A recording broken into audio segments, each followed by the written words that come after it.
l'évangile de Thomas après le livre L'âge apostolique. Deuxième partie, l'homme du mensonge.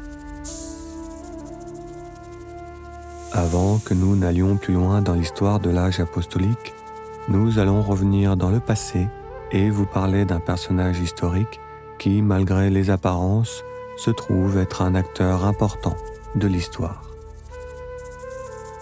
Cet homme, c'est celui que les premiers chrétiens appelaient l'homme du mensonge.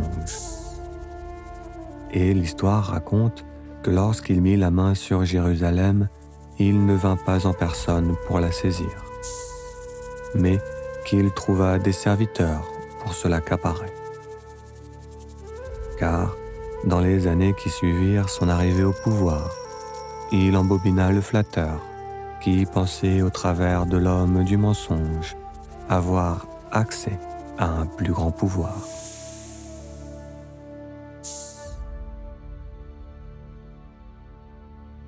Selon le livre 15 des Antiquités juives de Flavius Joseph, c'est à ce moment-là que le roi de Judée, Hérode Ier, s'éloigna de plus en plus des coutumes nationales et, par l'introduction d'habitudes étrangères, mina l'ancienne constitution qui entretenait le peuple dans la piété.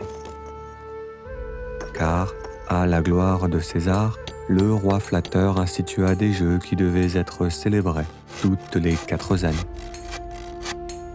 Comme aménagement, le roi de Judée fit bâtir à l'extérieur de Jérusalem un vaste amphithéâtre ainsi qu'un hippodrome. Il fit venir de partout des athlètes et des concurrents de toutes sortes, attirés par la victoire et les prix proposés.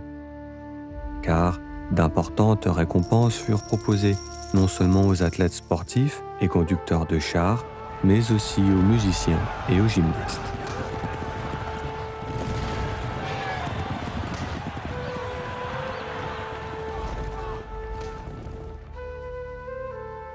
Toutes les recherches de luxe et de magnificence furent déployées par Hérode pour donner des fêtes qui missent sa grandeur en relief.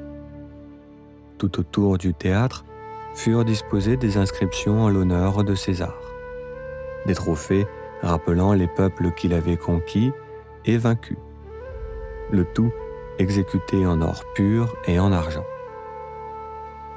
Quant au matériel, il n'était de vêtements coûteux ou de pierres précieuses dont on ne donna le spectacle en même temps que celui des jeux. On fit venir des bêtes féroces, des lions en grand nombre, ainsi que d'autres animaux choisis parmi les plus forts et les plus rares. On les fit se déchirer entre eux ou combattre avec des condamnés.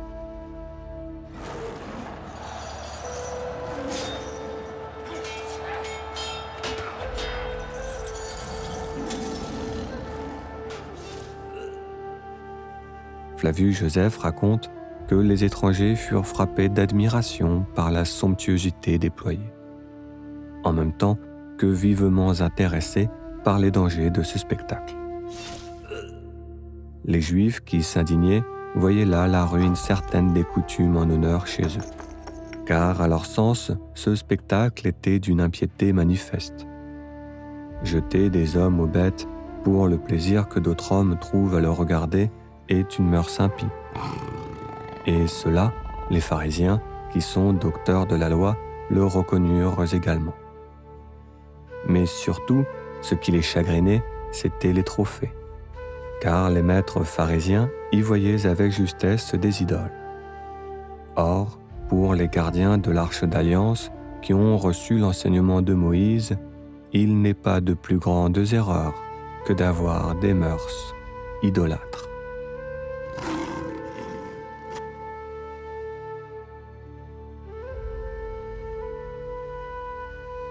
L'histoire raconte que dès le début de l'Empire, l'homme du mensonge mit en place le culte impérial. Pour l'instituer, il fit diviniser son oncle adoptif du titre d'empereur César. Et il bâtit des lieux d'offrande et de sacrifice à sa gloire. Il expliqua aux Romains que César étant le maître sur terre, il était désormais leur nouvelle divinité. Son héritier, c'est-à-dire lui-même, avait donc le mandat divin pour gouverner.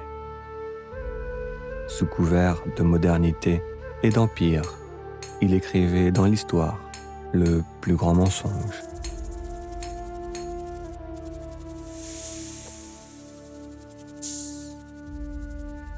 Hérode entretenait des relations habiles et cordiales avec lui, et il saisissait les occasions pour le flatter. Afin de combler son maître de cadeaux, il construisit en son honneur la ville de Césarée sur la côte Méditerranée.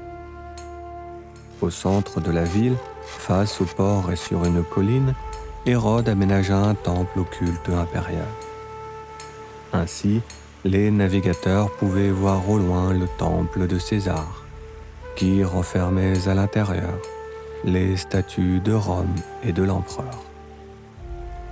En récompense de sa compromission, Hérode reçut le gouvernement sur de nouveaux territoires au nord. Suite à la mort de Zénodore, il reçut la Galilée et toute la région environnante.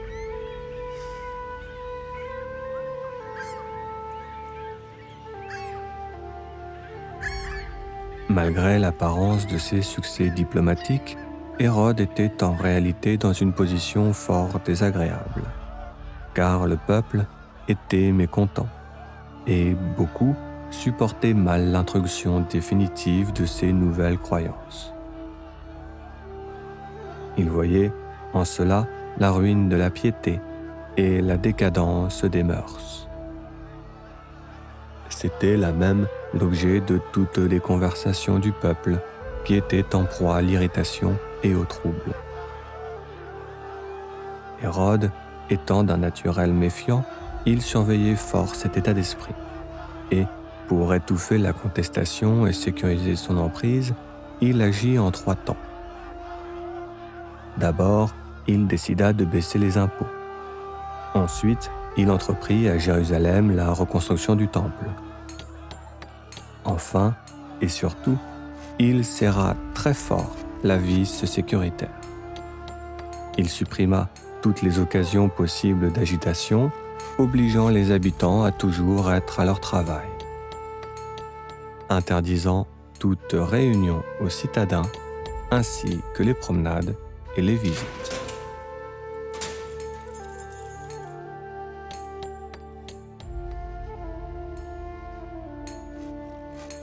L'homme du mensonge entendit dire que son serviteur construisait d'autres temples que ceux qu'il avait fait construire à sa gloire.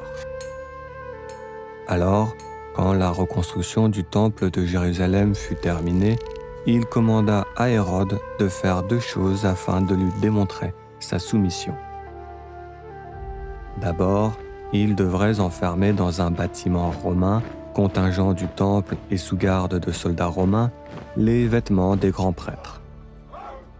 Ceux-ci devront par conséquent se présenter aux Romains pour pouvoir recevoir leurs vêtements et ils devront aussi les rendre à la fin de leurs offices. Puis, l'homme du mensonge commanda à Hérode de suspendre, sur le fronton de la porte principale de l'esplanade du temple, un immense aigle en or. Le message que l'homme du mensonge passait à ce moment-là était limpide. Dans le culte impérial, le rapace symbolise César, le divin protecteur des rois.